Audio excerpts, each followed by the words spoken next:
Hi friends, continuing my topics on the property, today I want to speak on if you are a seller of a property, how you should proceed further, which does not create any escalation for you, besides you get the best price out of it.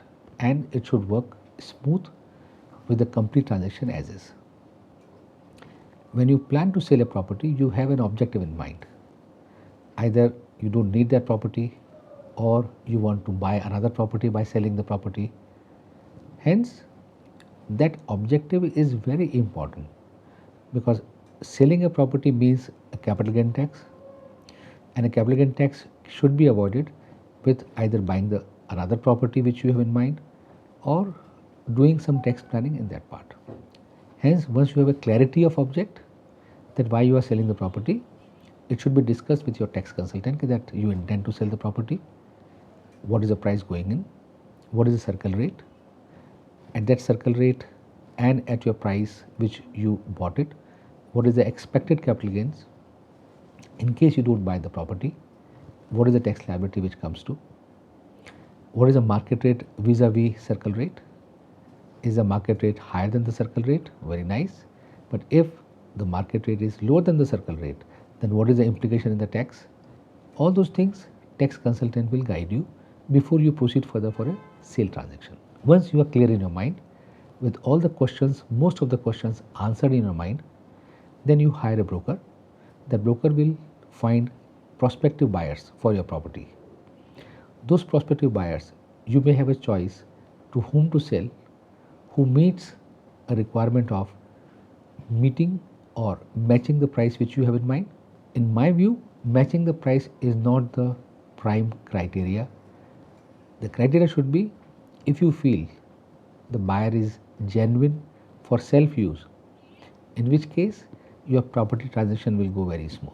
Even if he cannot match the expectation of your price and the difference is not substantial, which is making a dent in your pocket or which still meets your requirement, then you should think of selling to that buyer who is an actual user. Sometimes we do not sell the property expecting a higher price than the market price, and we are happy delaying the sale by 3 months to 6 months to 1 year.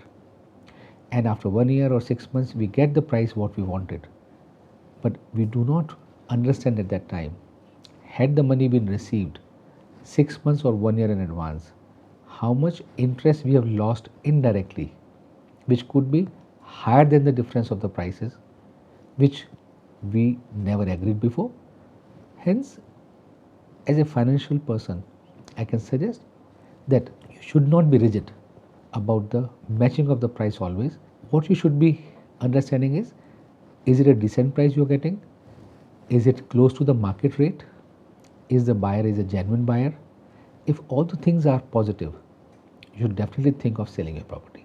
Next point, when it comes to that when you have zeroed in the buyer and the price has been fixed, then the agreement to sell has to take place.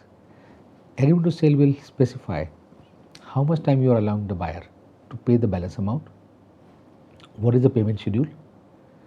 Payment has to come in the name of the seller. If it's a joint property between you and your spouse, then the payment will also come in the joint name. If it is in the name of yours alone, it will come in your name.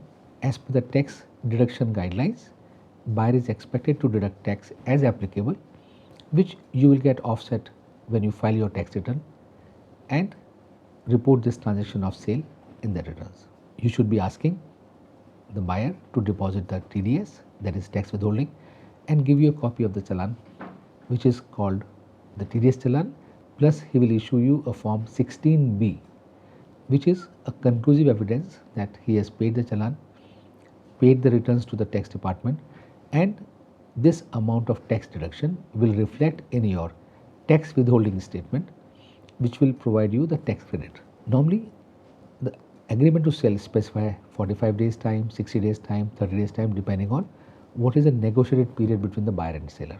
In between, if the buyer has to take the bank loans to buy the property, he will do the needful and get the sanction. If he is funding it from his own resources, he will arrange his money. On the due date, he will expect to make the payment to you by RTGS transfer, by NEFT transfer or by giving you a pay order. Once you get the payment, you are expected to give the original file of documents, what the original document should contain. Most important is the title deed, which is called the sale deed. If it is a leasehold, then the conveyance deed and the sale deed would be there, so that it shows the complete cycle from the leasehold to the freehold. House tax payment receipts, electricity, water bills last, any maintenance charges if it's a society or it's a gated complex or it's a apartment in a building. All the documents which has been seen by the buyer should be handed over to him in a file, and a letter of possession. With the letter of possession, your responsibility gets over with the handing over of the possession to him. Sale deed though writes today the possession is handed over, but I especially request, in addition to the sale deed, you should give a handover possession letter as well to the buyer. It is in your interest to make sure that the buyer says that yes, he has got what he wanted. From the sale deed, when you do the sale deed in front of the sub registrar office where the receipt takes place, take all the keys of all sets of the keys with you, take the buyer to the apartment, open and show him whatever you had committed to give it to him, so that there is no ambiguity and there is no discrepancy found by the buyer, creating unnecessary bad relations with him. If you take care of all these things, you will be very happy to conclude the transactions in a nice, simple and easy manner. Challenge lies only to find a good broker and a good buyer, where we should balance the need of the buyer in terms of prices, actual use and the genuineness. All the best when you enter into any sale transaction. Talk to your tax consultant beforehand so that your tax liability is not enormous unnecessarily. Thank you.